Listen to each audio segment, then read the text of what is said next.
Nós temos que levar em conta no raciocínio clínico também a perda da unidade motora. A perda de unidade motora depois dos 20 anos pode ser igual a 1% ao ano, né? E se torna, até os 80 anos, uma disfunção dessa unidade motora em torno de 25%. Então, a força muscular, que no outro estudo foi dos membros inferiores, neste aqui, do estudo dos membros superiores, diz que depois dos 40 anos você tem uma perda de 1% ao ano e após os 60 anos a perda pode chegar até 3% dessa massa muscular, dessa força muscular. Então, esse raciocínio clínico deve ser feito para a reabilitação do paciente com pólio e síndrome pós-pólio. Uma outra questão que a gente tem que considerar é quedas, cair. Olha só, esse estudo aqui foi feito com 305 pacientes. E quando isso foi feito questionamento, 74% deles tinham caído pelo menos uma vez no último ano. E 60% duas ou mais vezes. Isso leva medo de cair. E aí, ainda 16% desses que caíram se machucaram, tiveram injúria. E aí, o medo de cair leva à diminuição da funcionalidade, principalmente da marcha, né? Então veja, onde que acontecem essas quedas? Dentro de casa.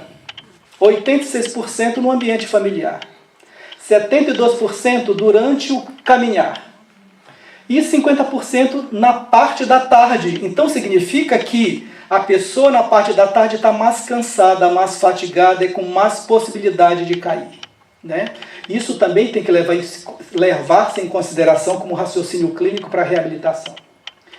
E eu trouxe aqui essa parte aqui, que é de uma aula do Dr. Akari, que eu acho que ele deve ter apresentado ontem. Dentre as doenças neuromusculares, tem as que ele chama, que são chamadas incuráveis, mas tratáveis, e dentro dela está a síndrome pós-pólio. Você não tem uma cura, mas você tem como administrar essa doença, né? E aqui, uma outra coisa interessante é quais são os profissionais que os pacientes procuram.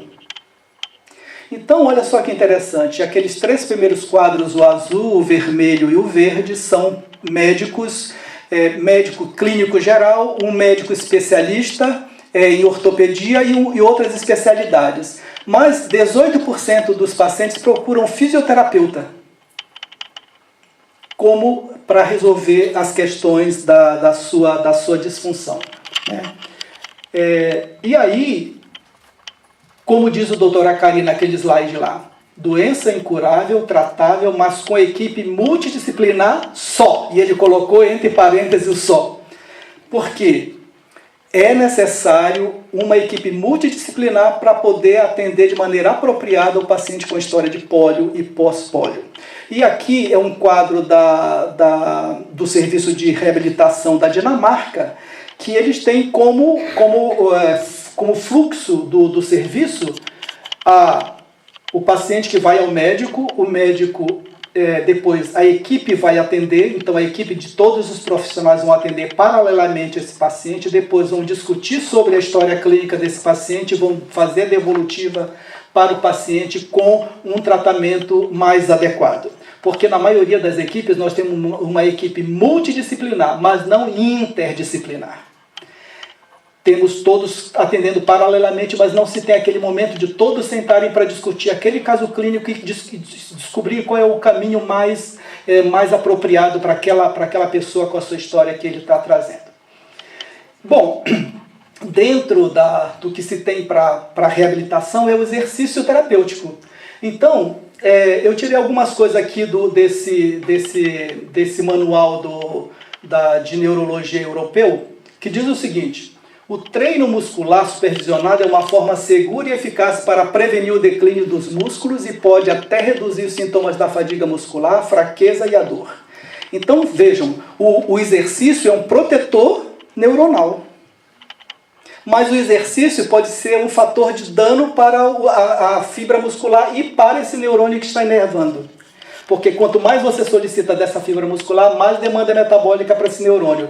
E se ele já está sobrecarregado, ele vai criar um mecanismo para não responder essa demanda muscular. E uma delas é diminuir a funcionalidade da placa motora oferecendo menos acetilcolina para esse músculo.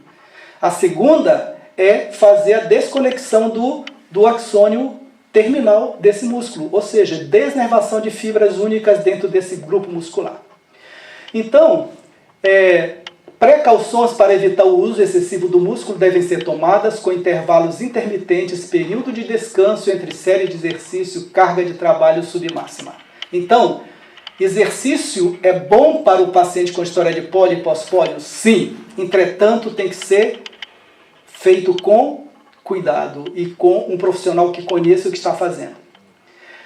O overuse, ou seja, o excesso de esforço, precisa orientação técnica do profissional especializado, precisa orientação para economia de energia pelo paciente e, quem sabe, exercícios, mais exercícios leves, né?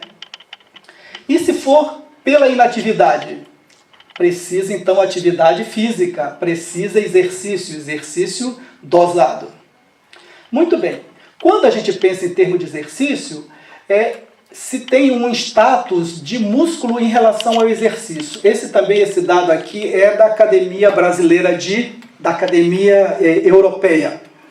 Então, vejam, eu tenho, como está o músculo? É um músculo que não tem nova fraqueza. Está com força normal, não tem restrição para o exercício. E por isso, já desde antes, e nós ainda não conseguimos, né, Tatiana, fazer essa validação desse instrumento, que é classificação do membro para o paciente de pós-pólio. Quer dizer, porque a sequela e as instalações da fraqueza, elas são bem diferentes de um membro para o outro, de um braço para o outro, de uma perna para outra. E mesmo no braço, os grupos musculares são diferentes a instalação. Por isso, no protocolo de avaliação, você tem que avaliar o membro separadamente, um do outro. Eu não posso fazer um programa envolvendo todos os músculos para fazer a mesma coisa. Não, esse braço aqui pode fazer tal exercício, mas esse aqui não pode. Essa perna pode fazer tal atividade, mas essa daqui eu tenho que poupá-la. Então, essa classificação por membro, ela é muito importante.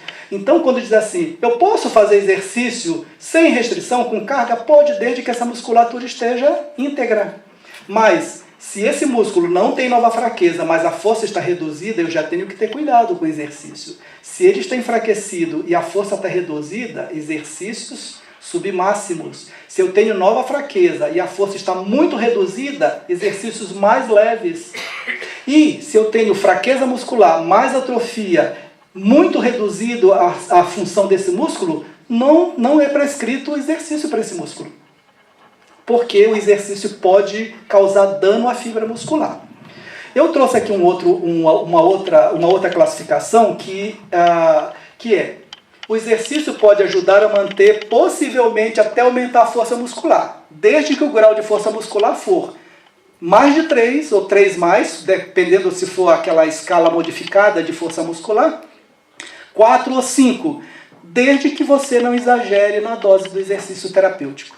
Agora, o exercício pode prejudicar o músculo? Pode, desde que esse músculo seja grau 3, entre 3 e menor que 3. Se esse músculo, quando for feito a força muscular, ele tiver grau 3 ou menor que grau 3, qualquer exercício que você for fazer, mesmo que seja um exercício menos intenso, ele pode causar dano a essa fibra muscular.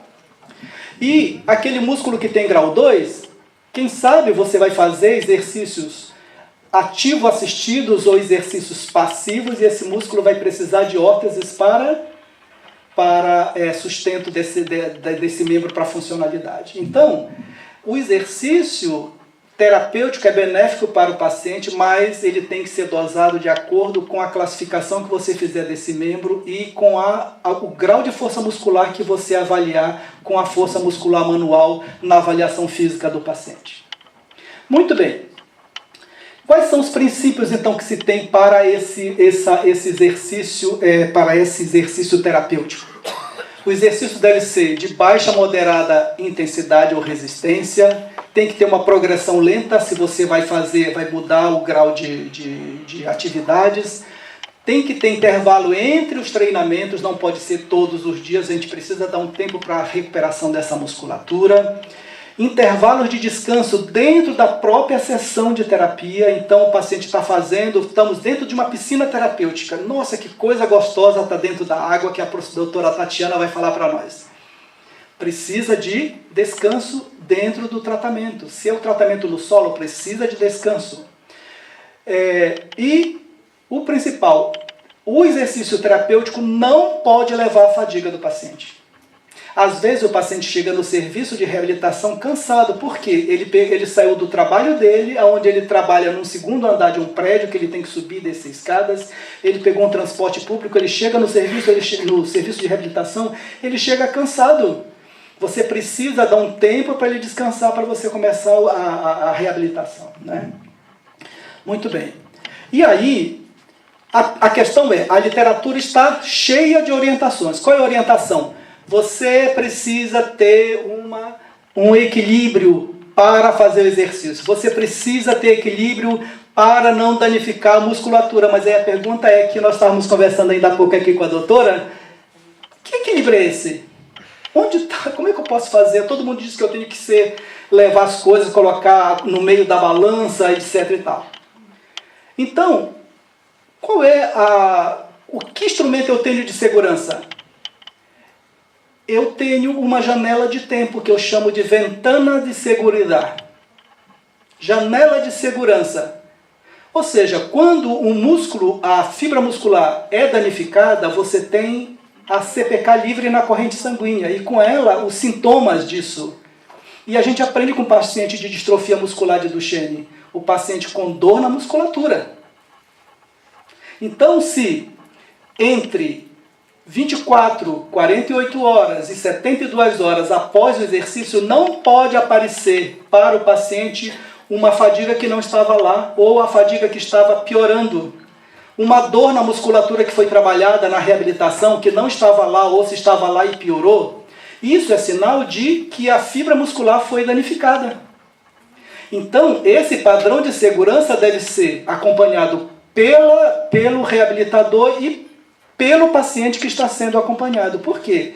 Se eu faço um exercício terapêutico para manutenção da minha força muscular, manutenção do endurance dessa musculatura, e eu não tenho, a fadiga não piorou, não apareceu fadiga, não apareceu dor, não apareceu cãibra, não apareceu fasciculação, isso significa que eu posso fazer o que eu quiser, porque eu estou dentro de uma janela de segurança. Então, quem tem que orientar isso aqui? O reabilitador. Quem tem que saber disso aqui? Você tem que saber. Então, fez o exercício terapêutico fez o exercício terapêutico, voltou 2 dias depois, o reabilitador tem que perguntar como é que está a sua dor muscular, como é que está a sua fadiga. Se aumentou, eu vou ter que dosar isso. De que maneira? Diminuir a resistência do exercício, diminuir o número de repetições, diminuir a frequência dos treinamentos, até mudar o estilo do exercício e dar mais período de descanso. E uma outra coisa que é importante é avaliar se só as atividades da vida diária de uma pessoa já é o nível de tolerância dela para exercício. Porque talvez aquilo que ela faz durante a vida diária dela já é o suficiente, já é o limite da atividade muscular, e se colocar mais atividade vai danificar a fibra muscular.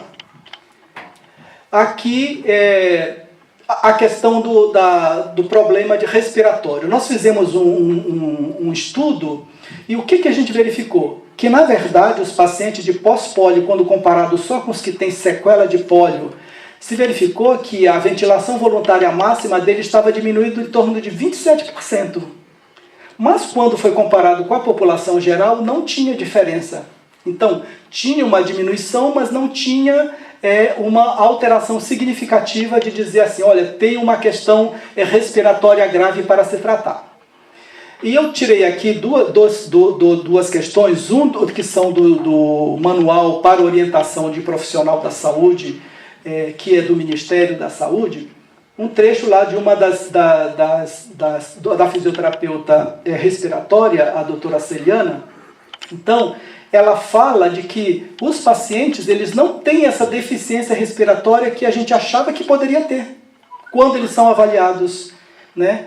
Então, o que acontece é que os pacientes, na verdade, o que eles têm é a apneia do sono, ou a hipopneia e a apneia do sono. E, na verdade, o suporte ventilatório não invasivo é por causa dessas questões e não tanto pela insuficiência respiratória, pela fraqueza da musculatura. Isso a gente pode entender, talvez, lá no Brasil, que as pessoas com maiores complicações na história da poliomielite foram a óbito e talvez sobreviveram aqueles que foram selecionados naturalmente e que foram os que tinham melhores condições de saúde. Aqui tem um trabalho que foi conduzido pela doutora Tatiana para verificar quais eram essas alterações do sono. O que se verificou? Uma eficiência diminuída do sono, uma latência aumentada, muitas mudanças dos estágios do sono, o movimento periódico de membros, né? E o índice de apneia e hipopneia. Mas quando se verificou a questão da respiração, que foi verificar oximetria, né? O gás carbônico exalado não tinha alteração. Não é isso, doutora Tatiana? Não é? Então, assim, se tem um quadro de alteração ventilatória no paciente, mas que não é pela fraqueza muscular, pelo menos desses pacientes que foram acompanhados até então. E, eu já falei isso aqui. E aqui nós temos o manual de reabilitação para os pacientes, para os profissionais de saúde, e que foi feito, e agora foi feito essas diretrizes para ser distribuída na rede oficial de saúde lá no Brasil. Então, a diretrizes de atenção para a reabilitação de pessoas com síndrome pós-pólio e comorbidades.